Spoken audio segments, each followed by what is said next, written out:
Psiquiatría Lancet, los adolescentes que son acosados por sus compañeritos sufren peores secuelas emocionales que los niños que son maltratados por adultos. Los investigadores descubrieron que entre estos dos grupos de jovencitos acosados, las víctimas del bullying corren mayor riesgo de sufrir ansiedad, depresión y hasta de considerar el suicidio más tarde en la vida. Los niños pasan más tiempo con otros de la misma edad en aulas, por ejemplo, que los investigadores compararon con jaulas de las que las víctimas no pueden escapar, por lo que el trauma llega a ser más intenso. Aquí tenemos la pregunta para que participen del programa mediante las redes sociales en estos momentos. ¿Qué podemos hacer como sociedad para combatir el hostigamiento o bullying? Para analizar este tema nos enlazamos vía Skype desde Coventry, en Inglaterra, con Dieter Bohlke, profesor de psicología y autor principal del estudio publicado en la revista Lancet. También con nosotros desde nuestros estudios en la Ciudad de México, Adelina Trejo, abogada y vocera de Fundación en Movimiento. Muchísimas gracias, bienvenidos ambos. Comenzamos con el profesor Dieter Bohlke, a quien entrevistamos con la ayuda de un intérprete. Usted ha dicho que tanto el niño víctima de hostigamiento como el que se convierte en hostigador sufre un impacto doloroso. ¿De qué manera? Professor Dieter Bohlke, you said that both children who are victims of bullying as those who become the bullies both suffer painful impacts. How so? Well, what we actually did, it's very lo que hicimos es muy importante explicar primero qué es ser un matón, es decir, constantemente hacer daño. No es el conflicto normal que hay entre niños, sino que es algo que dura meses y años. Estudiamos dos grupos de niños, uno en Inglaterra y uno en Estados Unidos, hasta que fueron adultos. Y las víctimas de este abuso son 2 veces más susceptibles a desarrollar problemas psicológicos, incluyendo el suicidio. Bien, vamos con Adelina Trejo. Adelina, ¿cómo definimos el bullying moderno? ¿En qué consiste? Mira, el bullying son todas aquellas conductas reiteradas, constantes y contra alguien. Nosotros definimos que son las 3 Cs: constante, contra alguien y con intención. Son todas aquellas conductas que se dirigen hacia una persona con la finalidad de ofender. Y es muy diferente a lo que es el conflicto escolar, porque el conflicto escolar simplemente es aislado, es un accidente y hay medios de solución como una mediación. Pero en el bullying ahí sí hay un desequilibrio de poder. Entonces, el que tiene más poder es el que agrede. ¿Y cuáles pueden ser las secuelas del bullying? Pues como tú dices, o sea, ganas de ya no querer ir a la escuela, somatización de algunas conductas, por ejemplo, se empiezan a enfermar, empiezan a presentar fiebre, náuseas al ver al agresor. Imagínate que tú estás saliendo del salón de clases y de repente ves a la persona que siempre te agrede, pues tienes ganas de volver al estómago, te duele la cabeza y constante rechazo de ir a la escuela. Y en muchas ocasiones lo que produce el bullying es el suicidio. Claro. Esa es la consecuencia más grave que puede haber, pero también la deserción escolar. Sí. Vamos a regresar con el profesor Dieter Bohlke. Su estudio sugiere que el bullying es un problema global. ¿Dónde es más prevalente y por qué? Professor Dieter Bohlke, you've suggested that bullying is a global problem. Where is it most prevalent and why? Ha sido un problema por muchos años y todos conocen a alguien que ha sido hostigado en la escuela cuando estaban creciendo. El problema es que el 25 o 30% de los niños son afectados y todo es acerca del poder.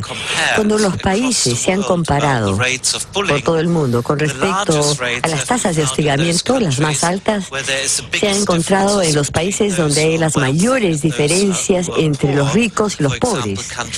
Por ejemplo, países como Turquía, Rusia, Estados Unidos, frente a países en que las sociedades son más iguales, Dinamarca, Noruega y Suecia. Lo importante es que encontramos lo mismo en aulas de clases. Cuanto mayor es la división entre los chicos populares o menos populares, hay mayor hostigamiento que en las clases en las que todos son bastante similares en cuanto a su popularidad. Y quisiera quedarme con el profesor para hacerle un seguimiento a lo que nos acaba de decir. ¿De qué manera se define entonces el bullying entre las clases sociales? And I'd like to stay with you, Professor Volke, to kind of follow up on what you just mentioned. How do social class then figure in bullying, and what can be done about that? Es muy importante decir que clase social no está tan relacionada al hostigamiento. Hay hostigadores en todas las clases sociales, ricos o pobres.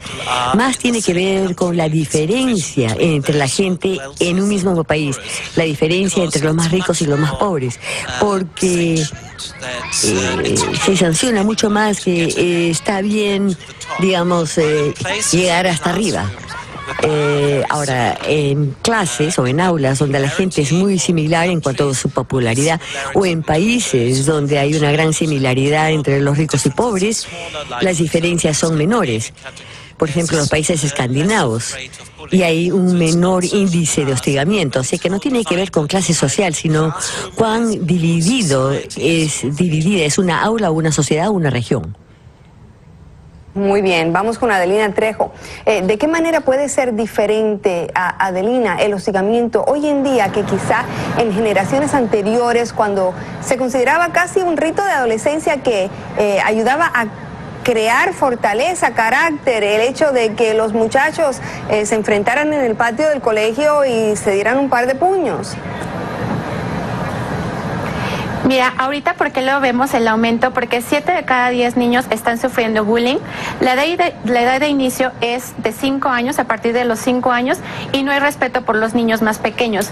¿Pero por qué ha sido este aumento? Porque vivimos en una cultura, o sea, el contrato social de los niños y jóvenes se ha modificado a 3 acuerdos, que es la cultura de la impunidad, la cultura de la prepotencia y la cultura de la no denuncia. Es decir, el rey del patio, los niños que son el rey del patio, es el que manda en la escuela.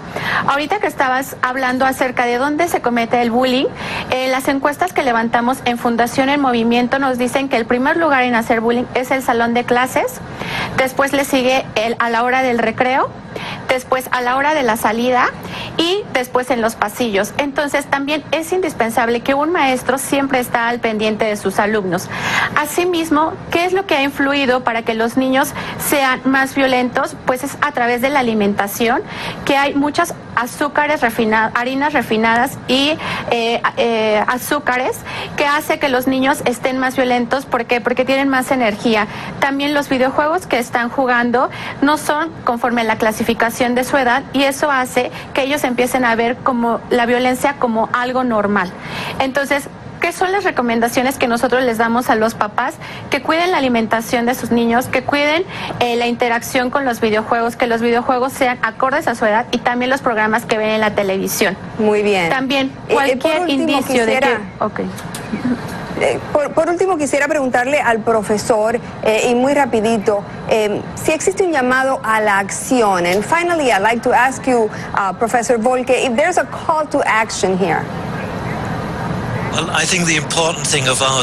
Pienso que lo importante de nuestro estudio es que el hostigamiento es tan dañino a la salud mental como el abuso o el maltrato de niños, físico o sexual. Y los niños tienen el derecho, por ejemplo, a servicios sociales, a la policía o servicios de salud de las escuelas. Por ejemplo, con el abuso o el maltrato de niños, no hay lo mismo para el hostigamiento, y debería integrarse esto en las escuelas.